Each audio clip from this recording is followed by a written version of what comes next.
ಯೇಸು ಕ್ರಿಸ್ತನ ನಾಮದಲ್ಲಿ ನಿಮ್ಮೆಲ್ಲರೂ ನಾನು ವಂದಿಸುವವನಾಗಿದ್ದೇನೆ. ಇನ್ನೊಂದು ಸಾರಿ ನಿಮ್ಮನ್ನು ಭೇಟಿ ಮಾಡುವ ಈ ಅವಕಾಶವನ್ನು ನನ್ನ ಒಡೆಯನಾದ ಯೇಸು ಕ್ರಿಸ್ತನ ಒದಗಿಸಿದ್ದಾನೆ.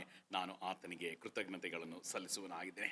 ನಮ್ಮ ದೇವರು ಬಹಳ ಒಳ್ಳೆಯವನು ಆದ ಕಾರಣ ಇನ್ನೊಂದು ಸಾರಿ ಆತನ ವಾಕ್ಯವನ್ನು ಕೇಳುವ ಭಾಗ್ಯವನ್ನು ನಮಗೆ ನೀಡಿದ್ದಾನೆ. ದೇವರು ನಿಮ್ಮನ್ನು ಆಶೀರ್ವದಿಸಲಿ. ಆತನ ಪ್ರಕಾಶವು ಯಾವಾಗಲೂ ನಿಮ್ಮ ಮುಖಗಳಲ್ಲಿ ಪ್ರಕಾಶಿಸಲಿ.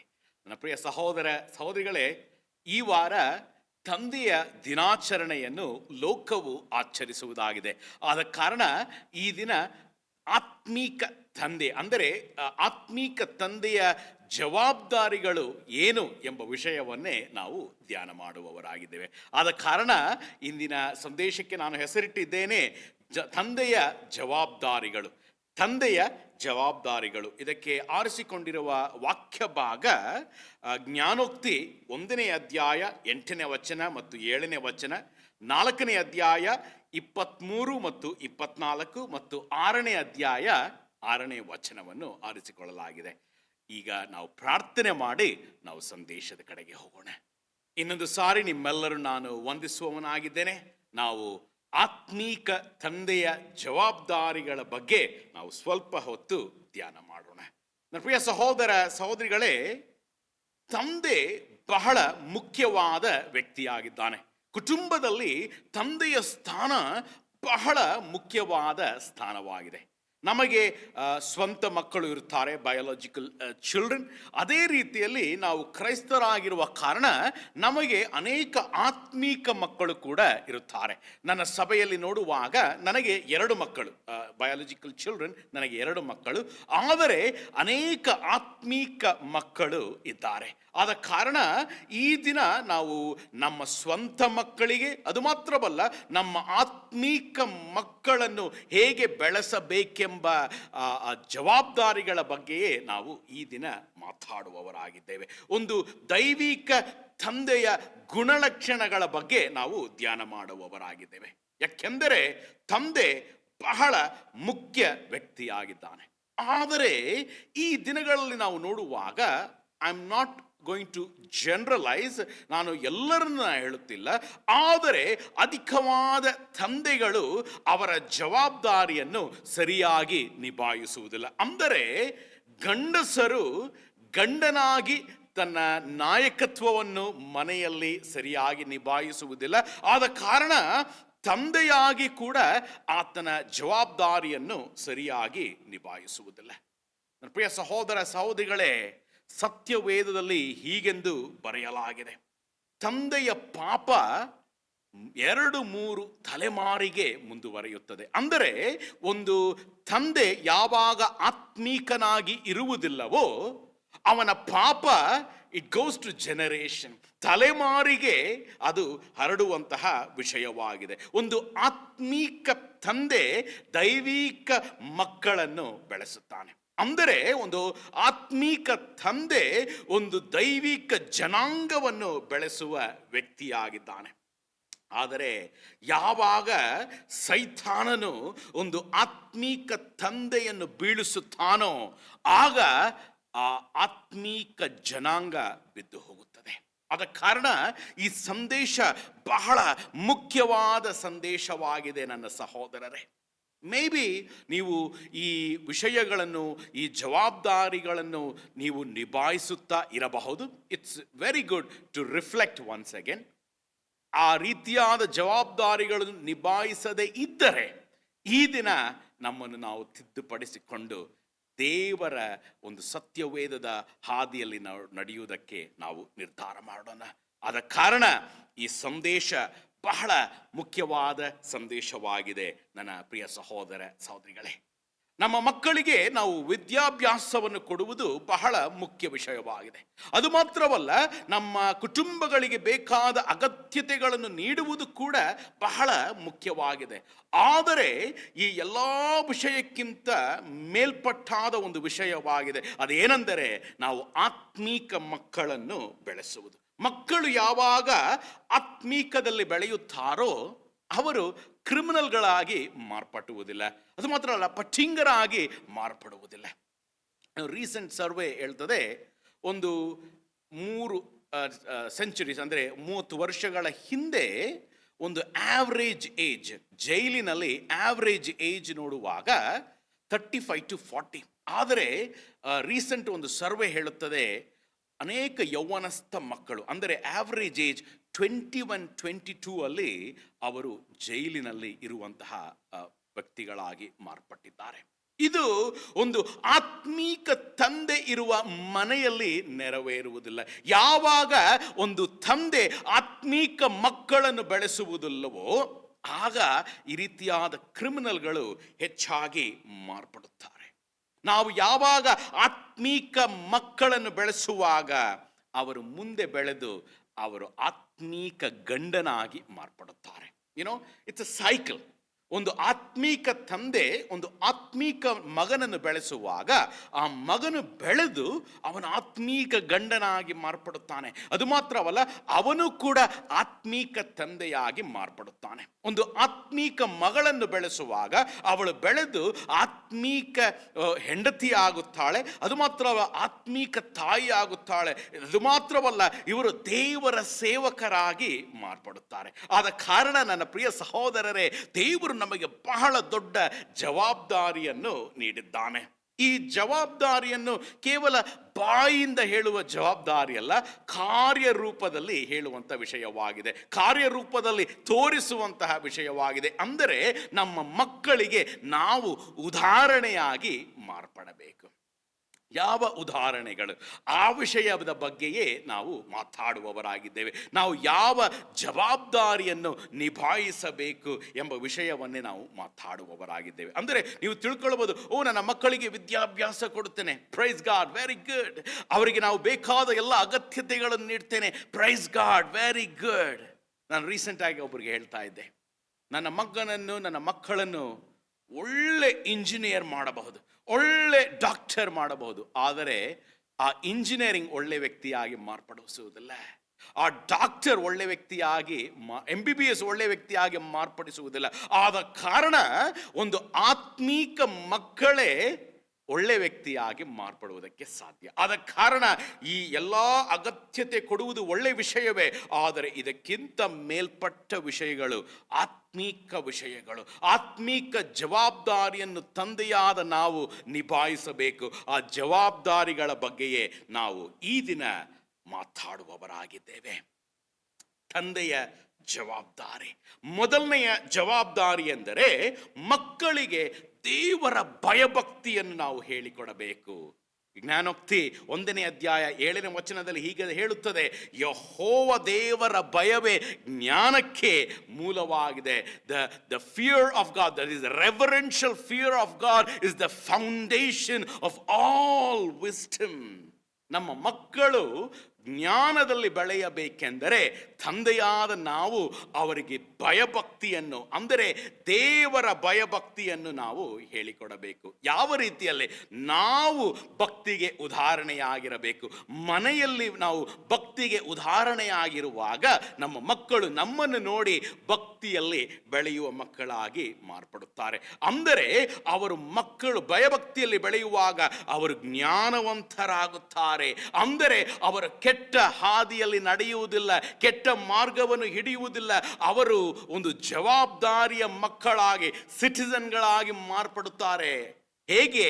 ಒಂದು ತಂದೆ ಆತ್ಮೀಕ ಭಯಭಕ್ತಿಯನ್ನು ಹೇಳಿಕೊಡುವಾಗ, ತಂದೆ ಯಾವಾಗ ಆತ್ಮೀಕತೆಯ ಉದಾಹರಣೆಯನ್ನು ಮಕ್ಕಳಿಗೆ ಹೇಳಿಕೊಡುವುದಿಲ್ಲವೋ ಆಗ ಮಕ್ಕಳು ಕೆಟ್ಟ ಹಾದಿಯನ್ನು ಹಿಡಿಯುತ್ತಾರೆ. ಒಂದು ಆತ್ಮೀಕ ತಂದೆ ಮಕ್ಕಳಿಗೆ ದೇವರ ಗುಣಲಕ್ಷಣಗಳನ್ನು ಹೇಳಿಕೊಡುತ್ತಾನೆ, ದೇವರ ಪ್ರೀತಿಯ ಬಗ್ಗೆ ಹೇಳಿಕೊಡುತ್ತಾನೆ, ದೇವರ ಕೃಪೆಯ ಬಗ್ಗೆ ಹೇಳಿಕೊಡುತ್ತಾನೆ, ದೇವರ ಬಲದ ಬಗ್ಗೆ ಹೇಳಿಕೊಡುತ್ತಾನೆ. ಅದು ಮಾತ್ರವಲ್ಲ, ದೇವರ ಶಿಕ್ಷೆಯ ಬಗ್ಗೆ ಕೂಡ ಹೇಳಿಕೊಡುವವನಾಗಿದ್ದಾನೆ.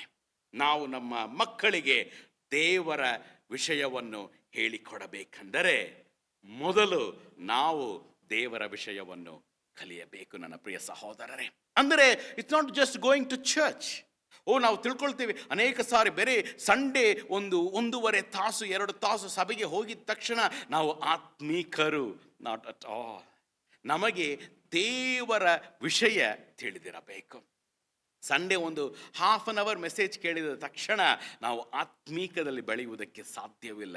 ಉದಾಹರಣೆಗೆ ವಾರಕ್ಕೆ ಒಂದು ಟೈಮ್ ನಾವು ಊಟ ಮಾಡಿದರೆ ಬಲಶಾಲಿ ಆಗುವುದಕ್ಕೆ ಸಾಧ್ಯವಿಲ್ಲ. 3 ಹೊತ್ತು ನಾವು ತಿನ್ನಬೇಕು, ಪೌಷ್ಟಿಕ ಆಹಾರವನ್ನು ತಿನ್ನಬೇಕು. ಆದ ಕಾರಣ ನಾವು ಪ್ರತಿ ದಿನ ಆತ್ಮೀಕದಲ್ಲಿ ಬೆಳೆಯಬೇಕು, ಅಂದರೆ ದೇವರ ವಿಷಯದಲ್ಲಿ ಬೆಳೆಯಬೇಕು. ಆಗಲೇ ನಮ್ಮ ಮಕ್ಕಳನ್ನು ಕೂಡ ನಾವು ಆತ್ಮೀಕ ಬಲಿಷ್ಠ ಮಕ್ಕಳಾಗಿ ಬೆಳೆಸುವುದಕ್ಕೆ ಸಾಧ್ಯ. ಈ ಭಯಭಕ್ತಿಯಲ್ಲಿರುವ ಮಕ್ಕಳು ಆಶೀರ್ವಾದವನ್ನು ಹೊಂದುತ್ತಾರೆ, ಅಂದರೆ ಅವರು ಜ್ಞಾನದಲ್ಲಿ ಬೆಳೆಯುವಾಗ ಆಶೀರ್ವಾದವನ್ನು ಹೊಂದುತ್ತಾರೆ. ಅದು ಮಾತ್ರವಲ್ಲ, ಅವರ ಜೀವನದಲ್ಲಿ ಸಫಲತೆ ಬರುತ್ತದೆ. ಇದು ನೆರವೇರಬೇಕೆಂದರೆ ತಂದೆಯಾದ ನಾವು ನಮ್ಮ ಜವಾಬ್ದಾರಿಯನ್ನು ಸರಿಯಾಗಿ ನಿಭಾಯಿಸಬೇಕು. ಎರಡನೆಯ ವಿಷಯ, ತಂದೆಯ ಜವಾಬ್ದಾರಿ ಏನೆಂದರೆ ನಮ್ಮ ಮಕ್ಕಳ ಬುದ್ಧಿ ಮತ್ತು ಹೃದಯವನ್ನು ಹೇಗೆ ಕಾಪಾಡಿಕೊಳ್ಳಬೇಕೆಂಬ ವಿಷಯವನ್ನು ನಾವು ಹೇಳಿಕೊಡಬೇಕು. ಜ್ಞಾನೋಕ್ತಿ 4:23 ಹೀಗೆಂದು ಬರೆಯಲಾಗಿದೆ, ಬಹು ಜಾಗ್ರತೆಯಿಂದ ನಿನ್ನ ಹೃದಯವನ್ನು ಕಾಪಾಡಿಕೋ, ಯಾಕೆಂದರೆ ಅದರೊಳಗಿಂದ ನಿನ್ನ ಕೃತ್ಯಗಳು ಜೀವಧಾರವಾಗಿ ಹೊರಡುತ್ತದೆ.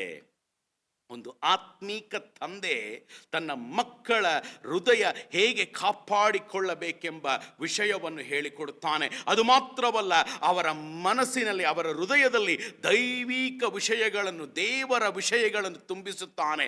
ಯಾವಾಗ ಅವರ ಹೃದಯದಲ್ಲಿ ದೈವಿಕ ವಿಷಯಗಳು ತುಂಬಿರುತ್ತದೋ ದೈವಿಕ ಗುಣಗಳು ಹೊರಗೆ ಬರುವುದಾಗಿದೆ. ನನ್ನ ಪ್ರಿಯ ಸಹೋದರ ಸಹೋದರಿಗಳೇ, ನಿಮ್ಮ ಮಕ್ಕಳ ಹೃದಯವನ್ನು ಕಾಪಾಡುವ ಜವಾಬ್ದಾರಿ ದೇವರು ನಿಮಗೆ ವಹಿಸಿದ್ದಾನೆ. ನಿಮ್ಮ ಮಕ್ಕಳ ಹೃದಯದಲ್ಲಿ ನೀವು ದೇವರ ವಿಷಯವನ್ನು ತುಂಬಿಸದೆ ಇದ್ದರೆ ಸೈತಾನನು ಲೌಕಿಕವಾದ ವಿಷಯಗಳನ್ನು ತುಂಬಿಸುತ್ತಾನೆ, ಪಾಪದ ವಿಷಯಗಳನ್ನು ತುಂಬಿಸುತ್ತಾನೆ. Many times I have seen many parents ಚಿಕ್ಕ ವಯಸ್ಸಿನಲ್ಲಿ ಆತ್ಮೀಕದ ವಿಷಯವನ್ನು ತುಂಬಿಸುವ ಆ ಜವಾಬ್ದಾರಿಯನ್ನು ತೆಗೆದುಕೊಳ್ಳದೆ ಇರುವಾಗ ಆ ಮಕ್ಕಳು ಟೀನೇಜ್ ಒಂದು 18-19 ಆಗುವಾಗ ಪಾಪದಲ್ಲಿ ಮುಳುಗಿ ಹೋದಂಥ ಮಕ್ಕಳಾಗಿ ಮಾರ್ಪಡುತ್ತಾರೆ. ಆಗ ಅನೇಕ ತಂದೆ ತಾಯಿಗಳು ಅಳುವುದನ್ನು ನಾನು ನೋಡಿದ್ದೇನೆ. Becomes very late. ನಾವು ಆ ಒಂದು ಸನ್ನಿವೇಶಕ್ಕೆ ಹೋಗುವ ಅಗತ್ಯವಿಲ್ಲ. Today let's take responsibility of what God has ordained to a spiritual father. ಯಾಕೆಂದರೆ ಲೌಕಿಕವಾದ ವಿಷಯಗಳು ತುಂಬುವಾಗ ಅವರ ಮಾರ್ಗ ಸೈತಾನನ ಮಾರ್ಗವಾಗಿ ಮಾರ್ಪಡುತ್ತದೆ. ಆದರೆ ನಾವು ಯಾವಾಗ ನಮ್ಮ ಮಕ್ಕಳ ಹೃದಯದಲ್ಲಿ ದೇವರ ವಿಷಯವನ್ನು ತುಂಬಿಸುತ್ತೇವೋ ಅವರ ಜೀವನ ಬೆಳಕಾಗಿ ಮಾರ್ಪಡುತ್ತದೆ. ನನ್ನ ಪ್ರಿಯ ಸಹೋದರ ಸಹೋದರಿಗಳೇ, ಅವರ ತುಟಿಯ ಮಾತುಗಳು ಅನೇಕರ ಜೀವನವನ್ನು ಉದ್ಧರಿಸುವ ಮಾತುಗಳಾಗಿ ಮಾರ್ಪಡುತ್ತದೆ. ಅವರ ಕಾರ್ಯಗಳು, ಅವರ ನಂಬಿಕೆಯ ಕಾರ್ಯಗಳು ಅನೇಕರ ಜೀವನವನ್ನು ಬದಲಾಯಿಸುವ ಕಾರ್ಯಗಳಾಗಿ ಮಾರ್ಪಡುತ್ತದೆ. ಹೌ ಬ್ಯೂಟಿಫುಲ್ ನಮ್ಮ ಮಕ್ಕಳು ನಂಬಿಕೆಯ ಕಾರ್ಯಗಳಲ್ಲಿ ಒಳಗಾಗುವಾಗ, ದೇವರ ಕಾರ್ಯದಲ್ಲಿ ಒಳಗಾಗುವಾಗ, ಅವರ ಮಾತುಗಳು ಆಶೀರ್ವಾದವಾದ ಮಾತುಗಳಾಗಿ ಮಾರ್ಪಡುವಾಗ, ಇಮ್ಯಾಜಿನ್ ನಮ್ಮ ಹೃದಯದಲ್ಲಿ ಎಂತಹ ಸಂತೋಷ ತುಂಬುತ್ತದೆ. ಈ ಕಾರ್ಯ ನೆರವೇರಬೇಕೆಂದರೆ ನನ್ನ ಪ್ರಿಯ ಸಹೋದರರೇ, ತಂದೆಯರೇ, ನಮ್ಮ ಜವಾಬ್ದಾರಿಯನ್ನು ನಾವು ಸರಿಯಾಗಿ ನಿಭಾಯಿಸಬೇಕು. ಮೂರನೇದಾಗಿ ತಂದೆಯ ಜವಾಬ್ದಾರಿ ಏನೆಂದರೆ ದೇವರಿಗೆ ವಿರೋಧವಾಗಿರುವ ವಿಷಯಗಳನ್ನು ನಾವು ಹೇಳಿಕೊಡಬೇಕು. Many times we speak only prosperity. ಇದು ನಾವು ಬೈಬಲ್ ಪ್ರಕಾರ ನೋಡುವಾಗ ಪ್ರಾಸ್ಪೆರಿಟಿ ಗಾಸ್ಪಲ್ ಅಂತ ಅನೇಕ ಸಭೆಗಳಲ್ಲಿ ಮಾತಾಡುವ prosperity gospel, it is a fallen gospel. ಅಂದರೆ ಸೈತಾನನ ವಿಷಯಗಳನ್ನು ಮಾತಾಡುವವರಾಗಿದ್ದಾರೆ. ಅಂದರೆ ಸೈತಾನನು ಯೇಸು ಸ್ವಾಮಿ ಶೋಧನೆ ಮಾಡುವಾಗ ಯಾವ ವಿಷಯವನ್ನು ಕೊಡುವುದಕ್ಕೆ ಪ್ರಯತ್ನ ಪಟ್ಟನೋ ಅದೇ ವಿಷಯಗಳನ್ನು ಈ ದಿನದಲ್ಲಿ ಸಭೆಗಳ ಮೂಲಕ ಸೈತಾನನು ಜನರಿಗೆ ಕೊಡುವವನಾಗಿದ್ದಾನೆ. ಈ ವಿಷಯಗಳನ್ನು ಬಿಟ್ಟು ನಾವು ನಿಜವಾಗಿ ದೇವರ ವಿರೋಧವಾದ ವಿಷಯಗಳನ್ನು ನಮ್ಮ ಮಕ್ಕಳಿಗೆ ಹೇಳಿಕೊಡಬೇಕು. ಅಂದರೆ ನಮ್ಮ ಮಕ್ಕಳೆಲ್ಲ ಜೀವನದಲ್ಲಿ ಶಿಸ್ತನ್ನು ನಾವು ಹೇಳಿಕೊಡಬೇಕು, ಡಿಸಿಪ್ಲಿನ್. ಯಾಕೆಂದರೆ ಶಿಸ್ತು ಇಲ್ಲದ ಜೀವನ ದೇವರ ವಿರೋಧವಾದ ಜೀವನವಾಗಿದೆ. ಒಂದು ವ್ಯಕ್ತಿಯಲ್ಲಿ ಯಾವಾಗ ಶಿಸ್ತು ಇರುವುದಿಲ್ಲವೋ ಅವನು ಅನೇಕ ದೇವರ ವಿರೋಧವಾದ ವಿಷಯಗಳನ್ನು ಮಾಡುತ್ತಾನೆ. ಹೇಗೆ? ಕಳ್ಳರು ಬೆಳೆಯುತ್ತಾರೆ. ಮುಖ್ಯವಾಗಿ ಸೋಂಬೇರಿತನದಲ್ಲಿರುವ ಮಕ್ಕಳು ಮುಂದೆ ಬೆಳೆದು ಅವರು ಕಳ್ಳರಾಗಿ ಮಾರ್ಪಡುತ್ತಾರೆ. ಯಾಕೆಂದರೆ ಅವರಿಗೆ ಕೆಲಸ ಮಾಡುವುದಕ್ಕೆ ಸಾಧ್ಯವಾಗುವುದಿಲ್ಲ. They want easy money. ಆವಾಗ ಕಳ್ಳತನದಲ್ಲಿ ಒಳಗಾಗುತ್ತಾರೆ, ಫ್ರಾಡ್ ಕೆಲಸಗಳಲ್ಲಿ ಒಳಗಾಗುತ್ತಾರೆ, ಮೋಸ ಮಾಡುವುದರಲ್ಲಿ ಒಳಗಾಗುತ್ತಾರೆ. ಆದ ಕಾರಣ ಅವ ಚಿಕ್ಕ ವಯಸ್ಸಿನಲ್ಲಿ ತಂದೆಗಳಾದ ನಾವು ದೇವರ ವಿರೋಧವಾಗಿರುವ ವಿಷಯಗಳನ್ನು ಹೇಳಿಕೊಡಬೇಕು. ಅದು ಮಾತ್ರವಲ್ಲ, ಶಿಸ್ತನ್ನು ನಾವು ಹೇಳಿಕೊಡಬೇಕು. ಅದಕ್ಕೆ ನಾವು ಶಿಸ್ತಿಗೆ ಉದಾಹರಣೆಯಾಗಿ ಇರಬೇಕು. ನಾವು ನಮ್ಮನ್ನು ನೋಡಿ ಜೀವನದಲ್ಲಿ ಶಿಸ್ತನ್ನು ಹೇಳಿಕೊಡಬೇಕು. ದೇವರ ವಿರೋಧವಾದ ಅನೇಕ ಕಾರ್ಯಗಳನ್ನು ನಾವು ಹೇಳಿಕೊಡಬೇಕು. It's not just lying, not just ಕೊಲೆ, ಅನೇಕ ವಿಧವಾದ ವಿಷಯಗಳು ಎಲ್ಲವನ್ನು ನಾವು ಹೇಳಿಕೊಡಬೇಕು. ಅನೇಕರು ಶಿಸ್ತು ಇಲ್ಲದ ಕಾರಣ ಈ ದಿನದಲ್ಲೇ ನಾವು ನೋಡುತ್ತೇವೆ, ಬಡತನದಲ್ಲಿ ಒಳಗಾಗಿರುತ್ತಾರೆ, ಸುಳ್ಳಿನ ವಿಷಯಗಳಲ್ಲಿ ಒಳಗಾಗಿರುತ್ತಾರೆ. ನಮ್ಮ ಮಕ್ಕಳು ಈ ಕಾರ್ಯಗಳಲ್ಲಿ ಒಳಗಾಗಬಾರದು. ನನ್ನ ಸಹೋದರರೇ, ನಾವು ಅವರಿಗೆ ಶಿಸ್ತನ್ನು ಹೇಳಿಕೊಡಬೇಕು. ಅದು ಮಾತ್ರವಲ್ಲ, ತಂದೆ ತಾಯಿಗೆ ವಿಧೇಯರಾಗುವ ವಿಷಯಗಳನ್ನು ನಾವು ಹೇಳಿಕೊಡಬೇಕು. ಜ್ಞಾನೋಕ್ತಿ 13:24 13:24 ಬೆತ್ತ ಹಿಡಿಯದ ತಂದೆ ಮಗನಿಗೆ ಶತ್ರು ಎಂದು ಬರೆಯಲಾಗಿದೆ. ನಾಟ್ ಹಿಟ್ಲರ್ ಹಾಗೆ ಅಲ್ಲ, ನಾವು ಶಿಸ್ತನ್ನು ಹೇಳಿಕೊಡಬೇಕು. ನಮ್ಮ ಮಕ್ಕಳ ಭವಿಷ್ಯವನ್ನು ಒಳ್ಳೆ ರೀತಿಯಲ್ಲಿ ಕಟ್ಟುವ ಜವಾಬ್ದಾರಿಯನ್ನು ದೇವರು ನಮಗೆ ವಹಿಸಿದ್ದಾನೆ ನನ್ನ ಸಹೋದರರೇ. ಆದ ಕಾರಣ ನಮ್ಮ ಮಕ್ಕಳ ಸಫಲತೆ ಹೊಂದಿಕೊಳ್ಳಬೇಕೆಂದರೆ ನಾವು ನಮ್ಮ ಜವಾಬ್ದಾರಿಯನ್ನು ನಿಭಾಯಿಸಬೇಕು. ನನ್ನ ಮಕ್ಕಳು ಸಫಲತೆ ಹೊಂದಬೇಕೆಂದರೆ ತಂದೆಯಾದ ನಾವು ನಮ್ಮ ಜವಾಬ್ದಾರಿಯನ್ನು ಸರಿಯಾಗಿ ನಿಭಾಯಿಸಬೇಕು. 4ನೇ ಕಾರ್ಯ, ಮಕ್ಕಳು ಹೇಗೆ ಸ್ನೇಹಿತರನ್ನು ಆಯ್ಕೆ ಮಾಡಬೇಕೆಂಬ ವಿಷಯವನ್ನು ನಾವು ಹೇಳಿಕೊಡಬೇಕು. Doctor Abdul Kalam, great fan, ಬಹಳ ಅದ್ಭುತವಾದಂತಹ ಮನುಷ್ಯರು. ಅವರು ಒಂದು ಮಾತನ್ನು ಹೇಳುತ್ತಾರೆ, ನಿನ್ನ ಸ್ನೇಹಿತರನ್ನು ತೋರಿಸು, ನಾನು ನಿನ್ನ ಬಗ್ಗೆ ಹೇಳುತ್ತೇನೆ. ನಮ್ಮ ಮಕ್ಕಳು ಅವರ ಸ್ನೇಹಿತರನ್ನು ಆಯ್ಕೆ ಮಾಡುವುದು ಹೇಗೆ ಎಂಬ ವಿಷಯ ನಾವು ಹೇಳಿಕೊಡಬೇಕು. ಪೌಲನು ಹೇಳುತ್ತಾನೆ 1 ಕೊರಿಂಥಿಯ 15:33 ದುಸ್ಸಹವಾಸವು ಸದಾಚಾರವನ್ನು ಕೆಡಿಸುತ್ತದೆ. ನನ್ನ ಪ್ರಿಯ ಸಹೋದರರೇ, ಲೋಕವು ಪಾಪದಲ್ಲಿ ಮುಳುಗಿ ಹೋಗಿದೆ. ನಮ್ಮ ಮಕ್ಕಳು ಅವರೇ ಒಳ್ಳೆ ಸ್ನೇಹಿತರನ್ನು ಆಯ್ಕೆ ಮಾಡುವುದಕ್ಕೆ ಸಾಧ್ಯವಿಲ್ಲ. ಬಿಕಾಸ್ ನಾವು ಹುಟ್ಟಿದಾಗಲೇ ಪಾಪಿಗಳು. We are attracted to the sin. ನಾವು ಒಳ್ಳೆ ವ್ಯಕ್ತಿಗಳಾಗಿ ಮಾರ್ಪಡಬೇಕೆಂದರೆ ನಮ್ಮಲ್ಲಿ ದೈವಿಕ ಗುಣಗಳು ಬರಬೇಕು.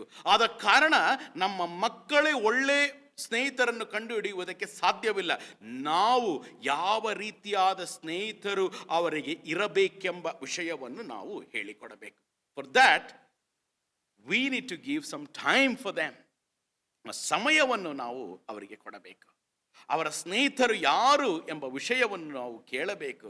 ಅವರ ಸ್ನೇಹಿತರನ್ನು ನಾವು ಭೇಟಿ ಮಾಡಬೇಕು, ಮನೆಗೆ ಆಹ್ವಾನ ಮಾಡಬೇಕು, ಆಹ್ವಾನ ಮಾಡಿ ಅವರನ್ನು ನಾವು ಅಬ್ಸರ್ವ್ ಮಾಡಬೇಕು. ಆಗ ನಮ್ಮ ಮಕ್ಕಳ ಸ್ನೇಹಿತರು ಯಾರು ಎಂಬ ವಿಷಯ ನಮಗೆ ತಿಳಿಯ ಬರುತ್ತದೆ. That's very important. ಯಾಕೆಂದರೆ ನಮ್ಮ ಮಕ್ಕಳು ಪಾಪದ ವ್ಯಕ್ತಿಗಳ ಸಂಗಡ ಸೇರುವಾಗ ಅವರು ಕೂಡ ಪಾಪದಲ್ಲಿ ಒಳಗಾಗುವ ಸಾಧ್ಯತೆ ಇದೆ. ದುಸ್ಸಹವಾಸವು ಯಾವಾಗ ಪಾಪದಲ್ಲಿ ನಡೆಸುವುದಾಗಿದೆ.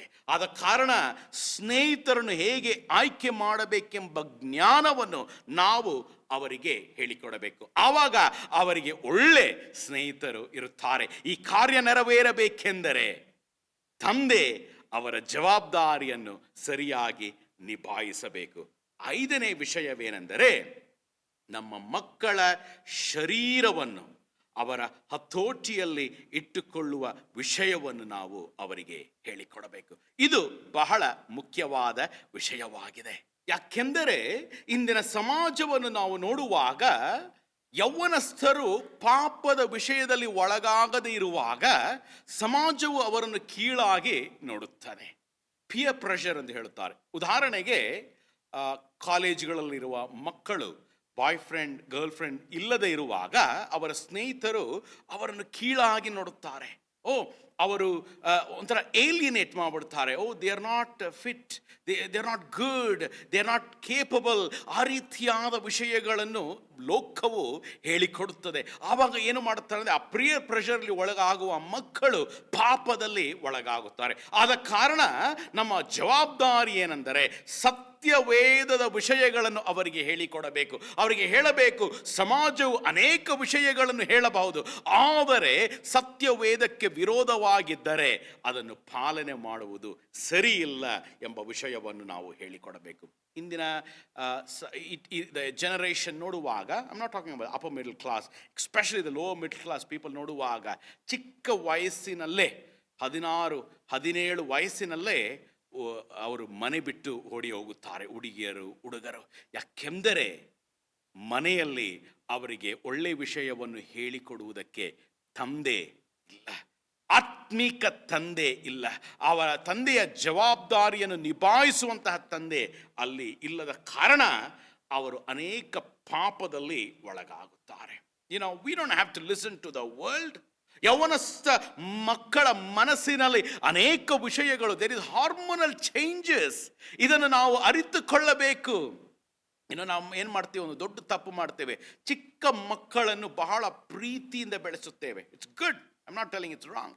ಆದರೆ ನಾವು ಆವಾಗ ಡಿಸಿಪ್ಲಿನ್ ಮಾಡುವುದಿಲ್ಲ. ಆ ಮಕ್ಕಳು ಇನ್ಡಿಸಿಪ್ಲಿನ್ ಆಗಿ ಬೆಳೀತಾರೆ.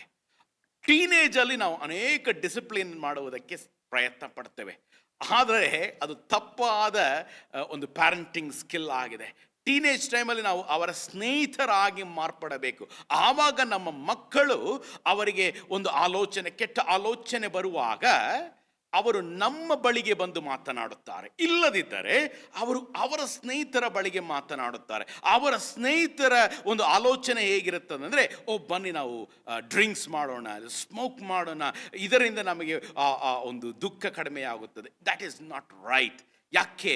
ನಾವು ಮನೆಯಲ್ಲಿ ಕರೆಕ್ಟ್ ಆಗಿದ್ದರೆ, ನಾವು ಸ್ನೇಹಿತರಾಗಿದ್ದರೆ ನಮ್ಮ ಮಕ್ಕಳು ನಮ್ಮ ಬಳಿಗೆ ಬಂದು ಮಾತನಾಡುತ್ತಾರೆ. ಆಗ ಅವರು ಸರಿಯಾದ ಮಾರ್ಗದಲ್ಲಿ ನಾವು ನಡೆಸಬಹುದು. ಅದಕ್ಕೆ we need to give more time. We need to take some time for our children. ಅವರ ಬಳಿಯಲ್ಲಿ ನಾವು ಕುಳಿತು ಮಾತಾಡಬೇಕು. We need to have family time.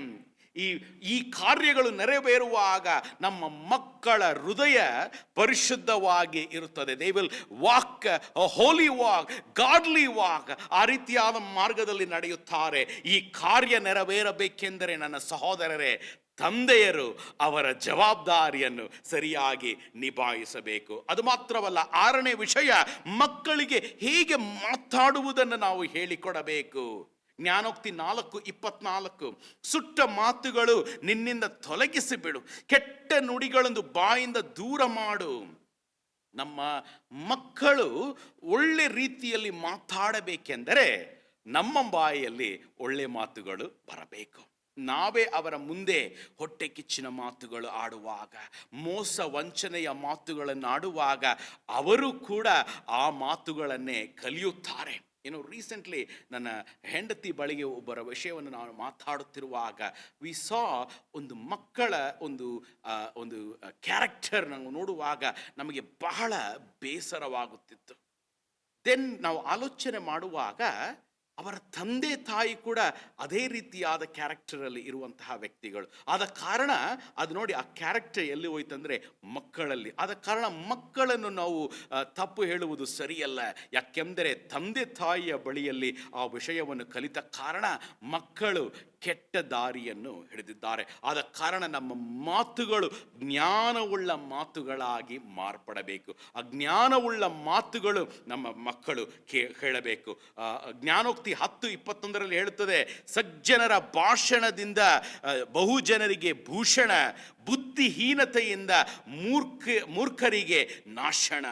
ಜ್ಞಾನವುಳ್ಳ ಮಾತು ಉತ್ತೇಜನವನ್ನು ತರುತ್ತದೆ. ಜ್ಞಾನವುಳ್ಳ ಮಾತು ಪ್ರೋತ್ಸಾಹವನ್ನು ಮಾಡುತ್ತದೆ. ಜ್ಞಾನವುಳ್ಳ ಮಾತು ಶಿಸ್ತನ್ನು ತರುತ್ತದೆ. ಜ್ಞಾನವುಳ್ಳ ಮಾತು ಉದ್ಧರಿಸುತ್ತದೆ. ತಂದೆ ಜ್ಞಾನವುಳ್ಳ ಮಾತನ್ನು ಆಡುವಾಗ ಆ ಕುಟುಂಬ ಜ್ಞಾನವುಳ್ಳ ಮಾತಿನ ಕುಟುಂಬವಾಗಿ ಮಾರ್ಪಡುತ್ತದೆ. ಈ ಕಾರ್ಯ ನೆರವೇರಬೇಕೆಂದರೆ ತಂದೆ ಅವರ ಜವಾಬ್ದಾರಿಯನ್ನು ಸರಿಯಾಗಿ ನಿಭಾಯಿಸಬೇಕು. 6 ಜವಾಬ್ದಾರಿಗಳನ್ನು ಬಗ್ಗೆ ಮಾತಾಡಿದ್ದೇವೆ. ಕೊನೆಯದಾಗಿ ಏಳನೇ ಜವಾಬ್ದಾರಿ, ನಮ್ಮ ಮಕ್ಕಳಿಗೆ ಸೋಮಾರಿಯಾಗಿ ಇಲ್ಲದೆ ದುಡಿಯುವುದನ್ನು ಹೇಳಿಕೊಡಬೇಕು. ಅದು ಮಾತ್ರವಲ್ಲ, ದುಡಿದು ಅವರ ಒಂದು ಆದಾಯವನ್ನು, ಇನ್ಕಮ್ ಅನ್ನು ಸರಿಯಾದ ರೀತಿಯಲ್ಲಿ ಉಪಯೋಗಿಸುವ ವಿಷಯವನ್ನು ನಾವು ಹೇಳಿಕೊಡಬೇಕು. ಒಂದು ತಂದೆ, it is not just supplier, ಕುಟುಂಬಕ್ಕೆ ಬೇಕಾದ ಸಪ್ಲೈಯರ್ ಮಾತ್ರವಲ್ಲ, ಅವನು ಫಿನಾನ್ಷಿಯಲ್ ಕೋಚ್ ಆಗಿರ್ತಾನೆ, ಲೈಫ್ ಕೋಚ್ ಆಗಿರ್ತಾನೆ. ಅವರ ಮಕ್ಕಳು ಆ ಕೋಚನ್ನು ನೋಡಿ ಅನೇಕ ವಿಷಯಗಳನ್ನು ನಾವು ಕಲಿಯಬೇಕಾಗಿದೆ. ಜ್ಞಾನೋಕ್ತಿ 6:6 ಹೇಳುತ್ತದೆ, ಎಲೈ ಸೋಮಾರಿಯೇ, ಇರುವೆಯ ಬಳಿ ಹೋಗು, ಅದರ ನಡವಳಿಕೆಯನ್ನು ನೋಡಿ ಜ್ಞಾನಿಯಾಗು. ಸೋಮಾರಿಗಳು ಜ್ಞಾನಿಯಾಗುವುದಕ್ಕೆ ಸಾಧ್ಯವೇ ಇಲ್ಲ. ನಮ್ಮ ಮಕ್ಕಳು ಹೇಗೆ ಕೆಲಸ ಮಾಡಬೇಕೆಂಬ ವಿಷಯವನ್ನು ಕಲಿಯಬೇಕು. ಅದು ಮಾತ್ರವಲ್ಲ, ಯಾವ ಕೆಲಸವನ್ನು ಆಯ್ಕೆ ಮಾಡಬೇಕೆಂಬ ವಿಷಯವನ್ನು ಕೂಡ ನಾವು ಹೇಳಿಕೊಡಬೇಕು. We need to become a career counsellor. ಅದು ಮಾತ್ರವಲ್ಲ, ಕೆಲಸದಲ್ಲಿ ಹೇಗೆ ಸಫಲತೆಯನ್ನು ಹೊಂದಬೇಕೆಂಬ ವಿಷಯವನ್ನು ಕೂಡ ನಾವು ಹೇಳಿಕೊಡಬೇಕು. ಪ್ರಾವರ್ಬ್ಸ್ 10:4, ಆಲಸ್ಯದ ಕೈ ದರಿದ್ರನಾಗಿ ಮಾಡುವುದು, ಆದರೆ ಚುರುಕಾದ ಕೈ ಐಶ್ವರ್ಯ ಉಂಟು ಮಾಡುತ್ತದೆ. ನಮ್ಮ ಮಕ್ಕಳು ಸಫಲತೆ ಹೇಗೆ ಹೊಂದಬೇಕೆಂಬ ವಿಷಯವನ್ನು ನಾವು ಹೇಳಿಕೊಡಬೇಕು. ಅದು ಹೇಳಿದ ಪ್ರಕಾರ ಅವರ ಆದಾಯವನ್ನು ಹೇಗೆ ಸರಿಯಾಗಿ ಉಪಯೋಗಿಸಬೇಕೆಂಬ ವಿಷಯವನ್ನು ನಾವು ಹೇಳಿಕೊಡಬೇಕು. ಅದು ಕೂಡ ಆತ್ಮೀಕತೆಯಲ್ಲಿ ಮಾತ್ರ ಪ್ರಾರಂಭವಾಗುತ್ತದೆ. ಜ್ಞಾನೋಕ್ತಿ 3ನೇ ಅಧ್ಯಾಯ ವಚನ 9-10 ಹೇಳುತ್ತದೆ, ನಿನ್ನ ಆಸ್ತಿಯಿಂದಲೂ ನಿನ್ನ ಎಲ್ಲ ಬೆಳೆಯ ಪ್ರಥಮ ಫಲದಿಂದಲೂ ಯೆಹೋವ ದೇವರನ್ನು ಸನ್ಮಾನಿಸು, ಆಗ ನಿನ್ನ ಕಣಜಗಳು ಸಮೃದ್ಧಿಯಾಗಿ ಇರುತ್ತದೆ. ನಮ್ಮ ಮಕ್ಕಳಿಗೆ ಈ ವಿಷಯವನ್ನು ನಾವು ಹೇಳಿಕೊಡಬೇಕು. ನನ್ನ ಪ್ರಿಯ ಸಹೋದರ ಸಹೋದರಿಗಳೇ, ಈ ವಿಷಯವನ್ನು ನಾವು ಮಕ್ಕಳಿಗೆ ಹೇಳಿಕೊಡಬೇಕೆಂದರೆ ನಮ್ಮಲ್ಲಿ ಈ ವಿಷಯವನ್ನು ಕಾಣಬೇಕು. ನಾವು ನಮ್ಮ ಸಮಯ, ಪ್ರತಿಭೆ, ಸಂಪನ್ಮೂಲಗಳಲ್ಲಿ ನಾವು ದೇವರನ್ನು ಸನ್ಮಾನಿಸುವ ವಿಷಯವನ್ನು ಮಕ್ಕಳು ನಮ್ಮಲ್ಲಿ ನೋಡಬೇಕು. ಈ ವಿಷಯ ನಮ್ಮ ನೆರವೇರುವಾಗ ನಮ್ಮ ಮಕ್ಕಳು, ಅವರ ಜೀವನ ಸಫಲತೆ ಹೊಂದುತ್ತದೆ.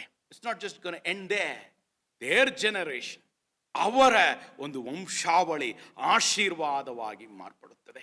ಯು ಮೇ ಬಿ ಥಿಂಕಿಂಗ್, ನನ್ನ ತಂದೆ ನನ್ನನ್ನು ಸರಿಯಾಗಿ ಬೆಳೆಸಿಲ್ಲ. ಹೂ ಕೇರ್ಸ್? ನಮ್ಮ ಪರಲೋಕದ ತಂದೆ ನಮ್ಮನ್ನು ಬೆಳೆಸುವವನಾಗಿದ್ದಾನೆ. ನನ್ನ ಪರಲೋಕದ ತಂದೆ ನನ್ನನ್ನು ಸರಿಯಾಗಿ ಬೆಳೆಸುವಾಗ ನಾನು ನನ್ನ ಕುಟುಂಬವನ್ನು ಸರಿಯಾಗಿ ಬೆಳೆಸಬೇಕು. So we are not gonna think about the past. ಹೇಗೆ ನನ್ನ ಜೀವನ ಹೀಗೆ ಇತ್ತು, we don't have to really worry about it.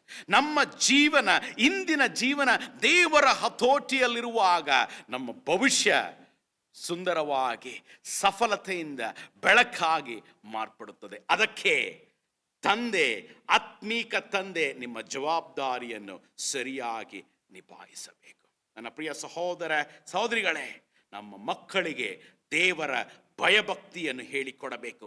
ಇಲ್ಲದಿದ್ದರೆ ಸೈತಾನನು ದೇವರ ವಿರೋಧವಾದ ವಿಷಯಗಳನ್ನು ಅವರ ಹೃದಯದಲ್ಲಿ ತುಂಬಿಸುತ್ತಾನೆ. ನಮ್ಮ ಮಕ್ಕಳ ಹೃದಯವನ್ನು ಕಾಪಾಡಿಕೊಳ್ಳುವಂಥ ವಿಷಯವನ್ನು ಹೇಳಿಕೊಡಬೇಕು. ಇಲ್ಲದಿದ್ದರೆ ಸೈತಾನನು ಆ ಮಕ್ಕಳ ಹೃದಯದಲ್ಲಿ ವಿಷದ ವಿಷಯಗಳನ್ನು ತುಂಬಿಸುತ್ತಾನೆ. ಅಂದರೆ ಲೌಕಿಕವಾದ ಪಾಪದ ವಿಷಯಗಳನ್ನು ತುಂಬಿಸುತ್ತಾನೆ. ಒಳ್ಳೆ ಸ್ನೇಹಿತರನ್ನು ಹೇಗೆ ಆಯ್ಕೆ ಮಾಡಬೇಕೆಂಬ ವಿಷಯವನ್ನು ನಾವು ಹೇಳಿಕೊಡಬೇಕು. ಇಲ್ಲದಿದ್ದರೆ ಅವರು ಕೆಟ್ಟ ಸಹವಾಸದಲ್ಲಿ ಒಳಗಾಗಿರುತ್ತಾರೆ. ನಮ್ಮ ಮಕ್ಕಳ ಜೀವನ ಶಿಸ್ತನ್ನು ನಾವು ಹೇಳಿಕೊಡಬೇಕು. ತಂದೆ ತಾಯಿಗೆ ವಿಧೇಯರಾಗುವ ವಿಷಯಗಳನ್ನು ಹೇಳಿಕೊಡಬೇಕು. ಇಲ್ಲದಿದ್ದರೆ ನಮ್ಮ ಮಕ್ಕಳು ನಮ್ಮ ವಿರೋಧವಾದ ಕಾರ್ಯಗಳನ್ನು ಮಾಡುತ್ತಾರೆ. ಅದು ಮಾತ್ರವಲ್ಲ, ಶರೀರವನ್ನು ಪರಿಶುದ್ಧವಾಗಿ ಹತೋಟಿಯಲ್ಲಿ ಇಟ್ಟುಕೊಳ್ಳುವ ವಿಷಯವನ್ನು ಹೇಳಿಕೊಡಬೇಕು. ಇಲ್ಲದಿದ್ದರೆ ಸೈತಾನನು ಪಾಪದ ವಿಷಯಗಳಲ್ಲಿ ನಡೆಸಿಕೊಳ್ಳು ಹೋಗುವವನಾಗಿದ್ದಾನೆ. ನನ್ನ ಪ್ರಿಯ ಸಹೋದರ ಸಹೋದರಿಗಳೇ, ದೈವಿಕ ಮಾತುಗಳನ್ನು ಹೇಳಿಕೊಡಬೇಕು. ಇಲ್ಲದಿದ್ದರೆ ನಮ್ಮ ಮಕ್ಕಳ ಬಾಯಿಯಲ್ಲಿ ಸೈತಾನದ ಮಾತುಗಳು ತುಂಬುತ್ತದೆ. ಅದೇ ರೀತಿಯಲ್ಲಿ ಒಳ್ಳೆ ರೀತಿಯಲ್ಲಿ ದುಡಿಯುವುದನ್ನು ಹೇಳಿಕೊಡಬೇಕು. ಆದಾಯವನ್ನು ಒಳ್ಳೆ ರೀತಿಯಲ್ಲಿ ಉಪಯೋಗಿಸುವ ವಿಷಯವನ್ನು ಹೇಳಿಕೊಡಬೇಕು. ಇಲ್ಲದಿದ್ದರೆ ಅವರ ಆದಾಯ ಸೈತಾನನಿಗೆ ಕೊಡುವುದಾಗಿದೆ. ಪಾಪದ ವಿಷಯಗಳಿಗೆ ಅವರು ಸ್ಪೆಂಡ್ ಮಾಡುತ್ತಾರೆ. ಆತ್ಮೀಕ ಮಕ್ಕಳನ್ನು ಬೆಳೆಸುವ ಜವಾಬ್ದಾರಿ, ಆತ್ಮೀಕ ಜನಾಂಗವನ್ನು ಬೆಳೆಸುವ ಜವಾಬ್ದಾರಿ ದೇವರು ಆತ್ಮೀಕ ತಂದೆಗೆ ವಹಿಸಿದ್ದಾನೆ. ನನ್ನ ಪ್ರಿಯ ಸಹೋದರ ಸಹೋದರಿಗಳೇ, ಆದ ಕಾರಣ ನಾವು ಆತ್ಮೀಕದಲ್ಲಿ ಬೆಳೆಯಬೇಕು. ನಾವು ಆತ್ಮೀಕದಲ್ಲಿ ಬೆಳೆಯಬೇಕು. ಆಗ ನಮ್ಮ ಮಕ್ಕಳು ಆತ್ಮೀಕ ಮಕ್ಕಳಾಗಿ ಬೆಳೆಯುತ್ತಾರೆ. ನಮ್ಮ ಜವಾಬ್ದಾರಿಯನ್ನು ಸರಿಯಾಗಿ ನಿಭಾಯಿಸೋಣ. ನಾವು ದೇವರ ವಿಷಯಕ್ಕೆ ಮೊದಲು ಆಸಕ್ತಿಯನ್ನು ನೀಡೋಣ. ಮೆನಿ ಟೈಮ್ಸ್ ನಾವು ಸಂಡೇ ಆರಾಧನೆಯ ಸಮಯದಲ್ಲಿ ನಾವೇನು ಮಾಡ್ತೇವೆ, ಎಕ್ಸಾಮ್ ಬರುತ್ತದೆ, ನೀನು ಎಕ್ಸಾಮಿಗೆ ಹೋಗು ಅಂತ ನಾವು ಆ 2 hours ಅಲಕ್ಷ್ಯ ಮಾಡುವುದಕ್ಕೆ ನಾವು ಮಕ್ಕಳಿಗೆ ಹೇಳಿಕೊಡುತ್ತೇವೆ. ಆ ಚಿಕ್ಕ ವಿಷಯಗಳು ನಾಳೆ ಬೆಳೆದು ಅವರು ದೇವರನ್ನೇ ಅಲಕ್ಷ್ಯ ಮಾಡುತ್ತಾರೆ. The generation which neglects God, the next generation will reject God. We don't have to be like that. Today, let's repent and change. ನಾವು ನಮ್ಮ ಮಕ್ಕಳನ್ನು ದೈವಿಕ ಮಕ್ಕಳಾಗಿ ಬೆಳೆಸೋಣ. ಆಗ ಅವರ ಜೀವನ ಸಫಲತೆಯಲ್ಲೂ ಮತ್ತು ಆಶೀರ್ವಾದದಲ್ಲೂ ಬೆಳೆಯುತ್ತದೆ. ನನ್ನ ಪ್ರಿಯ ಸಹೋದರ ಸಹೋದರಿಗಳೇ, ಈ ದಿನ ದೇವರು ನಿಮ್ಮ ಸಂಗಡ ಮಾತಾಡಿದ್ದಾನೆ ಎಂದು ನಾನು ನಂಬುವವನಾಗಿದ್ದೇನೆ. ನನ್ನ ಸಹೋದರರೇ, ತಂದೆಗಳೇ, ನಮ್ಮ ಜವಾಬ್ದಾರಿಯನ್ನು ಸರಿಯಾಗಿ ನಿಭಾಯಿಸೋಣ. It's good to revisit. ನಾವು ಕರೆಕ್ಟಾಗಿ ಮಾಡ್ತಾ ಇದ್ದೀವ, ರಿವಿಸಿಟ್ ಮಾಡುವುದು ಬಹಳ ಒಳ್ಳೆಯ ವಿಷಯವಾಗಿದೆ. ನನ್ನ ದೇವರು ನಿಮ್ಮ ಸಂಗಡ ಮಾತಾಡಿದ್ದಾನೆ ಎಂದು ನಾನು ನಂಬುತ್ತೇನೆ. ಈ ಸಂದೇಶ ನಿಮ್ಮ ಜೀವನದಲ್ಲಿ, ನಿಮ್ಮ ಕುಟುಂಬದಲ್ಲಿ ಆಶೀರ್ವಾದವಾಗಿ ಮಾರ್ಪಡಲಿ. ದೇವರು ಇನ್ನೊಂದು ಸಾರಿ ನಿಮ್ಮ ಮುಖಗಳನ್ನು ಆತನ ಪ್ರಕಾಶದಿಂದ ಯಾವಾಗಲೂ ಪ್ರಕಾಶಿಸಲಿ. ಇನ್ನೊಂದು ಸಾರಿ ಭೇಟಿ ಮಾಡೋಣ. God bless you. See you once again.